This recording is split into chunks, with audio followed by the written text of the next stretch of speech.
Muito bem, o plenário do Supremo Tribunal Federal, o STF, julga nesta quarta-feira recurso que pode anular uma das sentenças contra o ex-presidente presidiário Lula e provocar a principal reviravolta em casos já julgados da Lava Jato desde o início da operação em 2014. Os ministros decidem se réus delatores... Atenção, hein, porque a gente vai acompanhar a sessão e é muito importante entender isso. Os ministros decidem se réus delatores devem apresentar suas alegações finais em processos antes dos demais acusados e se ações que não seguiram este rito anteriormente devem ter suas sentenças revistas. Então, decidem se réus delatores devem apresentar suas alegações finais em processos antes dos demais acusados. Lembrando, então, são vários réus, existem aqueles que recorreram à delação premiada, que é vulgarmente chamada, né? A colaboração premiada. E há aqueles que não recorreram, que estão se defendendo ali no processo. Então a questão os réus delatores precisam apresentar as alegações finais primeiro, para que aqueles réus que não são delatores, que estão se defendendo, apresentem depois e eventualmente se defendam até de acusações feitas nas alegações finais dos réus delatores. Essa é a questão, a gente vai analisar isso com mais calma depois. O plenário foi chamado a se pronunciar após decisão da segunda turma do STF, que anulou no fim de agosto a condenação em primeira instância imposta pelo então juiz Sérgio Moro ao ex-presidente da Petrobras, Aldemir Bendini. Desde o início da Lava Jato, a Justiça vinha dando o mesmo prazo para as alegações finais de todos os réus, independentemente de serem delatados ou delatores. Pausa para a musiquinha. Cadê, Robson? Pera aí, eu quero a musiquinha do Augusto. Isso. Isso aí. Boa noite, Augusto Nunes. Boa noite, compadre Felipe. Tamo junto. Então, olha só, e aproveito para dar uma boa noite ao José Maria Boa Trindade, noite, diretamente de Brasília, Zé. que também estabeleceu conexão só agora. Diga, Zé. Salve, muito boa noite. Boa noite a todos. Vamos lá, Felipe. Então, continuando, desde o início da Lava Jato, a Justiça vinha dando o mesmo prazo para as alegações finais de todos os réus, independentemente de serem delatados ou delatores. A decisão vale para o caso do ex-gerente, ou seja, não tem aplicação automática para outros semelhantes, mas cria uma jurisprudência, uma interpretação sobre o assunto no STF. Aliás, ex-presidente que a gente está falando aqui, não é isso, produção? Mas cria uma jurisprudência, uma interpretação sobre o assunto no STF. Esse entendimento serve para orientar tribunais do país sobre que caminho seguir. O ministro Ricardo Lewandowski tem outros 4 pedidos semelhantes à espera de um posicionamento do plenário. Eu separei aqui um trecho que é fundamental do voto do ministro Edson Fachin. Eu vou até fazer uma introdução, porque, na verdade, ele está fazendo as perguntas fundamentais, e a gente colocou essas perguntas, não aqui no juridiquês do Fachin, nesse programa, desde o primeiro dia de análise desse caso. Então, ele levanta as perguntas que os ministros do plenário do Supremo Tribunal Federal deveriam responder se quiserem tomar essa decisão que alivia a barra dos bandidos. Então solta o ministro relator da Lava Jato no STF, Edson Fachin. Vai, Robson. Entendo que a essência do debate num habeas corpus é saber se a decisão que não propiciou esta possibilidade é ato configurador de constrangimento ilegal. As perguntas, a meu ver, na percepção que tenho, são as seguintes. As instâncias antecedentes, ao propiciar a apresentação das alegações finais das defesas em prazo comum, praticar um ato jurisdicional suscetível de ser considerado ilegal ou suscetível de ser considerado como configurador de abuso de poder? Ou ainda, haveria ilegalidade ou abuso de poder ao não se cumprir regra legal expressa que não existe? Ou mais ainda, haveria ilegalidade ou abuso de poder ao não se cumprir a interpretação constitucional até então inexistente? Tá aí as perguntas exemplares do ministro relator Edson Fachin. O que acontece? Não havia, e o ministro Edson Fachin repetiu isso que eu estou dizendo há semanas aqui nesse programa, não há previsão legal dessa ordem que a segunda turma do STF quis dar às alegações finais, não há nem na lei de delação premiada, nem no Código de Processo Penal. Edson Fachin falou isso várias vezes. Então, essas perguntas, o que ele está mostrando? As instâncias anteriores, quer dizer, houve essa decisão lá na primeira instância do juiz Sérgio Moro, depois teve nas outras instâncias que corroboraram a decisão dele.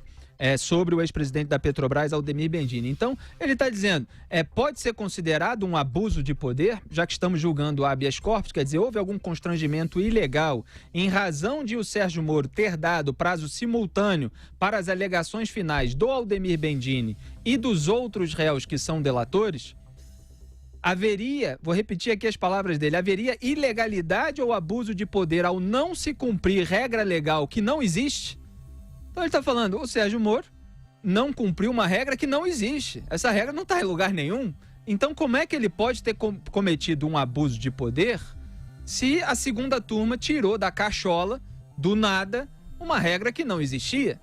E aí ele faz a última pergunta, haveria ilegalidade ou abuso de poder ao não se cumprir interpretação constitucional até então inexistente? Quer dizer, que interpretação da Constituição é essa que não existia antes da decisão da segunda turma do Supremo Tribunal Federal? Na verdade, continua não existindo. Ela fez um puxadinho ali na Constituição para aliviar a barra do Aldemir Bendini e, quem sabe, anular meia Lava Jato. Então tá aí as excelentes perguntas do ministro Edson Fachin, de quem eu também separei mais um trechinho, porque o que acontece? Se os réus delatores apresentam as alegações finais e eles estão dizendo, precisamos esperar essas alegações para que o réu que não é delator possa se defender dessas alegações finais dos delatores. Acontece o seguinte, se a alegação final é a última manifestação no processo e o réu delator está trazendo ali uma acusação nova, o próprio STF já decidiu várias vezes que a acusação de delator, de delator sem elementos de corroboração, quer dizer, sem que haja qualquer prova daquilo que ele está simplesmente relatando, não servem para nada. Não é levado em conta. Não é levado em conta. E é isso que lembra o ministro Edson Fachin, que é integrante da segunda turma, onde geralmente é voto vencido, porque se forma aquele trio, Gilmar Mendes, Ricardo Lewandowski, até meses atrás com o Dias Toffoli virou presidente da corte, aí tem variado aí quem completa esse trio, ou o Celso de Mello, ou a ministra Carmen Lúcia. Então ele geralmente é voto vencido. E aí ele chama a segunda turma de órgão fracionário, porque, lembrando aqui para quem é leigo em matéria de Supremo Tribunal Federal, se é que ainda há alguém a essa altura que não entende, é o seguinte, são 11 ministros divididos em duas turmas de 5 ministros cada, sendo que o presidente da corte fica fora das turmas. Então o ministro Edson Fachin é da segunda turma, são 5 ministros, ele, Gilmar Mendes, Ricardo Lewandowski, Celso de Mello e Carmen Lúcia. E ele vai mostrar que a segunda turma já rejeitou até denúncias feitas sem elementos de corroboração. Solta o trecho aí, Robson. Aliás, esta corte, e refirma inclusive ao órgão fracionário, a segunda turma que tem a honra de integrar, apresenta decisões já proferidas no sentido de não receber denúncias ancoradas exclusivamente em declarações prestadas por colaboradores judiciais sem elementos de corroboração. Muito bem, tá aí o ministro Luiz Edson Fachin, deu um voto bastante longo, mas absolutamente condizente com tudo que a gente defendeu nesse programa. E só para complementar a informação agora, atualizada aqui em tempo real, o Edson Fachin votou contra anular a condenação de Márcio Ferreira. Na verdade, quando eu falei aqui ex-gerente é o Márcio Ferreira, tá? Não confundir com o caso do ex-presidente da Petrobras. Então ele votou contra anular a condenação de Márcio Ferreira, ex-gerente da Petrobras, condenado a 10 anos de prisão por corrupção e lavagem por Sérgio Moro. Considerou que o ex-juiz seguiu as regras processuais e que nas alegações finais os delatores do executivo não apresentaram fatos novos que trouxessem prejuízo à sua defesa defesa no processo. Então houve aquela decisão da segunda turma sobre o caso do Aldemir Bendini e agora está se julgando justamente esse precedente, só que é relativo ao caso do ex-gerente da Petrobras, Márcio Ferreira. Então ele está julgando por meio de um habeas corpus e o Edson Fachin fez todas essas argumentações muito bem feitas. A sessão, portanto, está suspensa e provavelmente vai continuar amanhã com os votos dos demais 10 ministros. Augusto Nunes. Eu acrescento o seguinte, concretamente, houve algum fato novo apresentado pelos delatores que falaram depois e que implicou a condenação do Bendini? Concretamente, houve alguma revelação fundamental na condenação e da qual ele não pôde se defender? Não. Quer dizer, de novo, o que menos interessa aos ministros que votam a favor desse casuísmo destinado a beneficiar o presidente Lula é sempre assim, é isso que eles querem. De novo, o que eles menos levam em conta é se o réu é inocente ou culpado. Então não aconteceu nada. Não houve nenhuma consequência negativa para o Bendini no fato de o prazo ser igual para os delatores e para a defesa. Não aconteceu. Mas o ministro Fachin lembrou que a própria segunda turma já rejeitou essa argumentação. E a primeira turma também, se vale jurisprudência firmada por turmas, a primeira já decidiu o contrário do que decidiu a segunda turma. Então, e a Carmen Lúcia vai revelar nesse julgamento de que lado ela está, porque ao votar pela absolvição do Bendini, ela disse que ela votava assim naquele caso. A decisão valia para aquele momento e não era o mérito de todos os outros casos que estavam em julgamento. No caso, era o Bendini. Então vamos ver o que eles decidem amanhã. Esse posicionamento da Carmen Lúcia que parece uma gambiarra, um puxadinho. Estou decidindo para esse caso aqui, não estou decidindo para todos os outros, fica parecendo... O cara teria de dizer, estou decidindo nesse porque determinada revelação prejudicou o réu. Exatamente, mas eles não fundamentaram os votos nesse sentido e o ministro Edson Fachin mostrou que para todas essas perguntas, na verdade, a resposta é uma frase que ele deu alguns minutos depois de expressá-las. Ele falou: não deve o judiciário legislar e não deve o fazer em hipótese alguma. Então, quer dizer, se não está na lei de delação premiada, se não está no Código de Processo Penal, a segunda turma do Supremo Tribunal Federal está legislando. Ela está criando uma nova lei para reger o prazo das alegações finais, a ordem das alegações finais, e quer fazer isso? Faz o seguinte, sobe no palanque e disputa lá a eleição para ser deputado ou para ser senador. José Maria Trindade. Mas olha, Felipe, eu sempre digo que uma lei boa, mansa e aplicável é aquela que passa por todas as instâncias, né?